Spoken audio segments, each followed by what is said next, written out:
Hey everyone, I'm Matias Acosta, and I support technology for good. Welcome to the podcast. With me here today is Reggie Davis, Incident Response Manager at MSC Industries and CIO, CTO, and CEO of It's Security, Y'all, the digestible and wildly entertaining newsletter that breaks down security incidents happening all around the world. We start off the conversation by Reggie telling us how he began his cybersecurity journey and where he is today. I really hope you enjoy. How's everybody doing? So, I guess I go into a little bit about myself. Um, I got into cybersecurity, or what really got me interested in cybersecurity was when I was about 14 years old. So, the date kind of date myself back in the days of when we would download and use screensavers.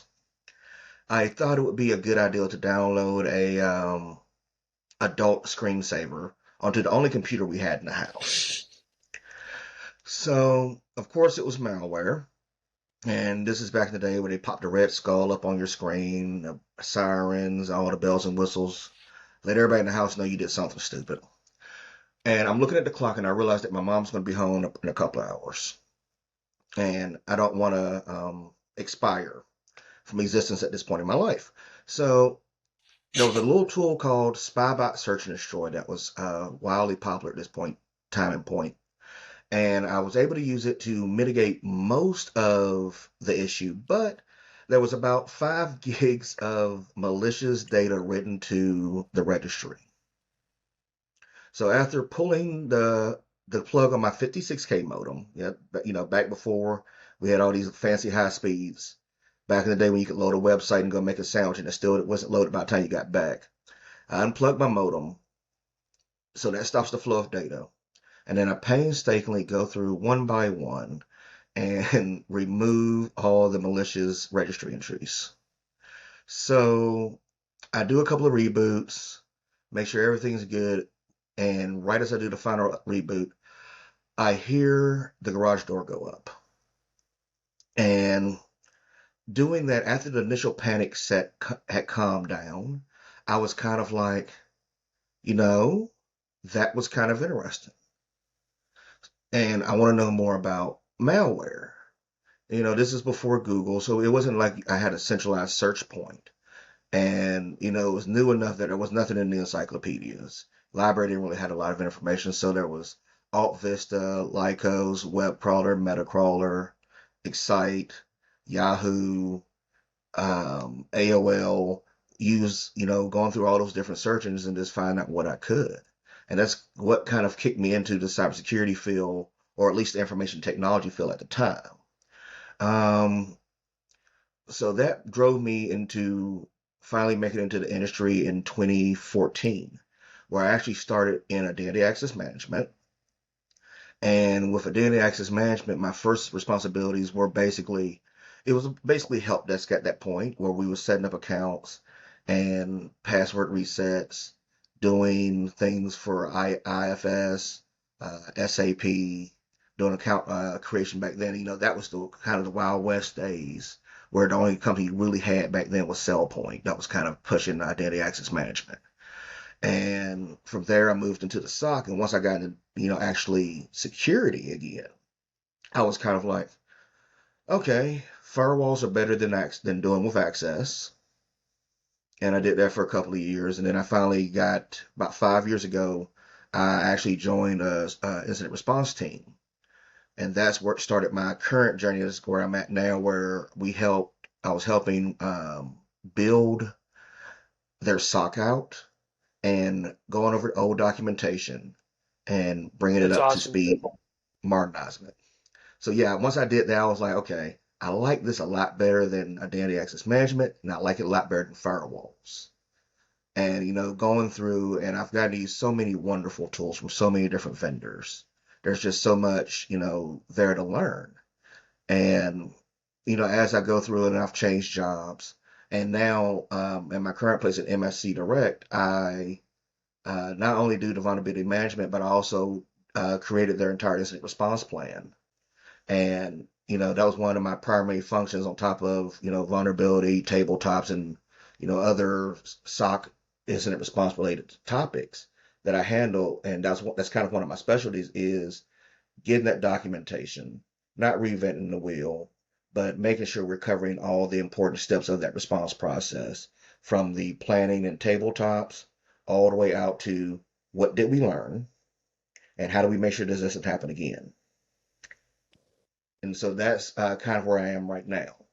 So, Um, so I mean, Go ahead. so you basically went to solving your first incident on your personal device, very interesting Yeah. incident, all the way to creating an incident response plan and taking into account the specific parameters of your industry and really architecting something with all the various tools that are available in the world to help your company keep its systems operational and make sure everything is running smoothly, right?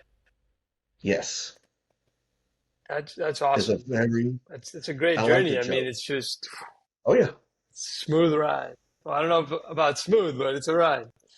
It's been a fun ride. I won't say smooth, but it has definitely been a fun and interesting ride. And it's something that I tell folks don't let the journey dissuade you. It's going to have some bumps there because I didn't like identity access management, but I decided to stick with it until I was able to pivot into a SOC environment. So it's just kind of figuring. It might take somebody a while to figure out what their niche is. Maybe they want to be incident response, maybe they want to do SOC, maybe they want to do network engineering, maybe they want to do network security. Maybe they want to do coding, red teaming, blue teaming. There's so many different things to go, oh, I can do all of this. It's just figuring out what's better geared towards your personal skill sets and your mentality. Thank you. Appreciate it. And I'm sure many people out there are going to appreciate your advice and your experience because, when you're starting out, everything looks uncertain. Uh, and sometimes you don't know what path to go down or whether or not things are going to work out. And I'm sure that they're going to appreciate this mapping of the pathways. So, And I think it's a good process to work through. yeah, right, right. That you grow. That's how you grow. So, can you tell us maybe an incident story that was particularly challenging? Of course, omitting confidential details. Mm, this one wasn't so much as challenging. This was a couple of lifetimes ago.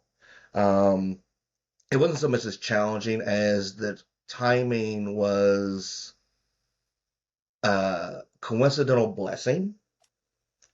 So we had a jump host that should not have been internet facing. We never got to the bottom of why it was internet facing, but we got that problem fixed in the end. But the administrator for that particular jump host had just literally the day before installed our EDR client on this machine. He didn't know he never would explain to us what he saw to make him randomly install this on there. We're glad he installed it, but he never actually told us what made him do it. But literally the next day, we got a ping that ransomware had been attempted. And fortunately, the EDR had been Hmm. installed. The EDR did its job and remediated it. But at that, now it was time to climb through the logs. And as we went through the logs, we suddenly realized that not only did we have a name, because we found the offending site where it came from. It was basically like a cross-site injection where it was probably an infected ad or probably a bad or malicious link. So he clicked on something on a dating site, company equipment, mind you. And well, when he tried to argue that he didn't do it, we literally read off because the site did not encrypt anything. It was all clear text. We literally read his credit card number off to him. Wow. So there was that whole moment of, if you ever been around kids when they get caught doing something, you ask them what are they doing, they just kind of sit there and look at you for a few seconds and don't say anything. We literally had almost 30 seconds of dead silence. That's funny. And, like I said, we're telling them, like, dude, we have you dead to right. We have everything that marks you. Your manager's on the call, so stop arguing with us and explain to us exactly what you did. Because the more you tell us, in all honesty, the better we can remediate this to make sure this doesn't happen and try to figure out how you even got to the site in the first place. Because I'm like, this should be blocked based on category as an adult site. And so, we had to go through that kind of a prying to remediate that, catching it and determining the cause was not the problem. This was on the remediation end of ensuring that no other internal employee or contractor made the same gaffe. Because we're like, we don't know how many machines out there may not have the EDR client on there. There might be another job post that suddenly pops up and doesn't have it that has, internet facing capabilities. So what, what are we missing when we're doing our scans, when we're running, configuring our WAF, configuring our proxies? What did we miss that allowed you to get to this site?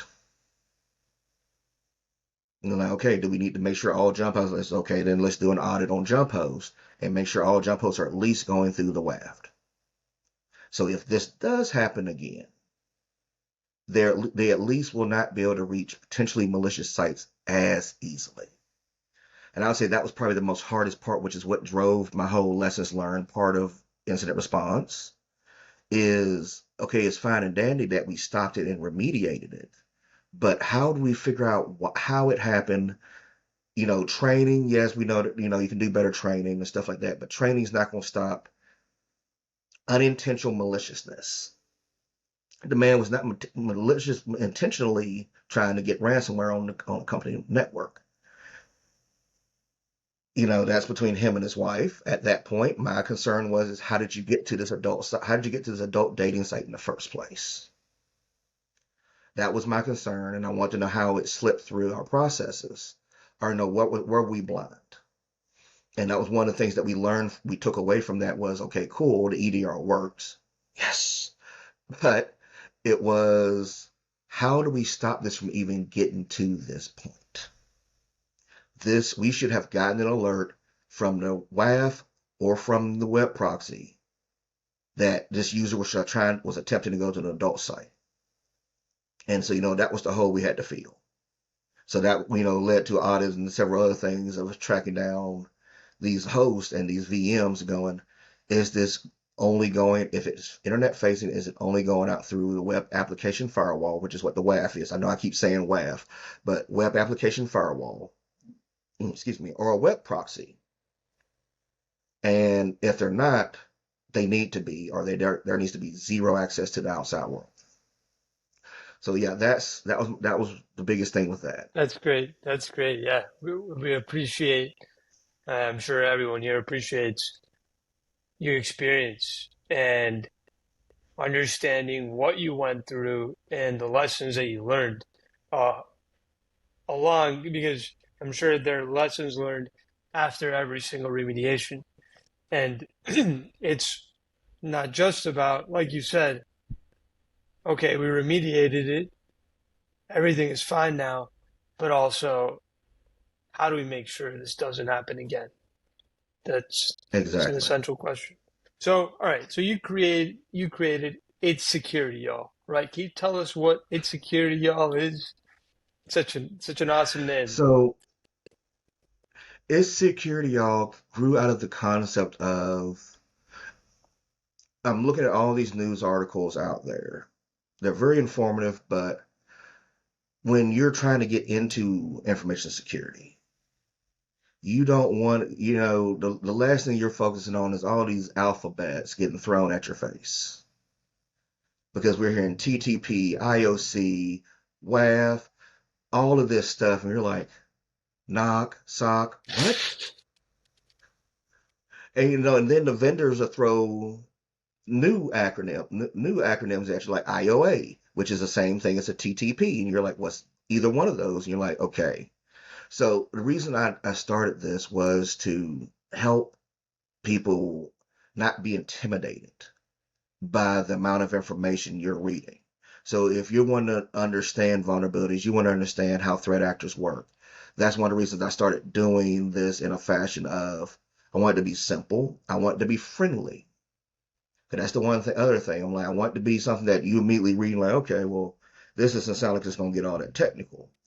Where it kind of does, but I try to do it in such a fashion where I can explain it to anybody, be it cybersecurity, network security, auto So mechanic, important. retail worker. Yeah, I want everyone who reads what I'm putting out there to understand what I'm saying and maybe even feel more comfortable in learning this stuff because if you're not comfortable taking in the knowledge or you're getting confused by a billion acronyms and all these big words that are getting thrown out there, which good video to watch is Sans enumeration, hyper enumerator. It kind of picks fun on the whole concept of big words and Who's it by? flashy words. Okay, Sans. Sans. Okay, I'll make sure to get that down. Put that link in the show notes And too. I'll send it to you afterwards also. Okay, But it picks fun on the big language and words that are great for selling stuff, but they tend to scare, the associate analyst or the person who's trying to transition from retail into cybersecurity. And the last thing we want to do is scare that new talent by making them feel that this is something that, oh my God, I got to have a college degree to do this. so the essential function, Um, sorry to interrupt you, the essential function of its security law is to tell stories of recent incidents happening around the world in an entertaining, in a normal everyday language. normal, everyday language. And it's pretty entertaining. I mean, you read it, you're like it gets a little laugh out of you every time. Well, that's why I don't want you to sit there and read it and it just be a boring, stiff. It's not a white Right. paper. I want it to be entertaining because if it's entertaining, you're engaged. And if you're engaged, you're bound to retain a little more of that information. It's not something that, I would love to monetize this eventually, but my biggest goal is to provide that information and make it obtainable for everyone. That's great. If you are 40 years old, 50 years old, pivoting into cybersecurity, I want that to be approachable to you. If you're a 20-year-old straight out of college, I want it to be approachable to you. If you're 19 coming out of high school and like, I'm going to skip this college stuff and go get me some certifications, I want it to be attainable to them. I basically want it to be an everyday language that you can understand and feel confident when they go into an interview or they're talking to someone at a conference and they feel confident in what they're saying because they were presented the information in a fashion that's easy for them to understand and digest It's easy. without dumbing it down because I don't want to talk down on anybody. I just want it to be a everyman It's conversation. easy to get caught up in fancy terms and not understand what's happening at a simple level. And yeah, what you're doing is great. The world improves from education because people are more capable and Exactly. more resourceful, and that has collective effects that in the end are positive or net positives.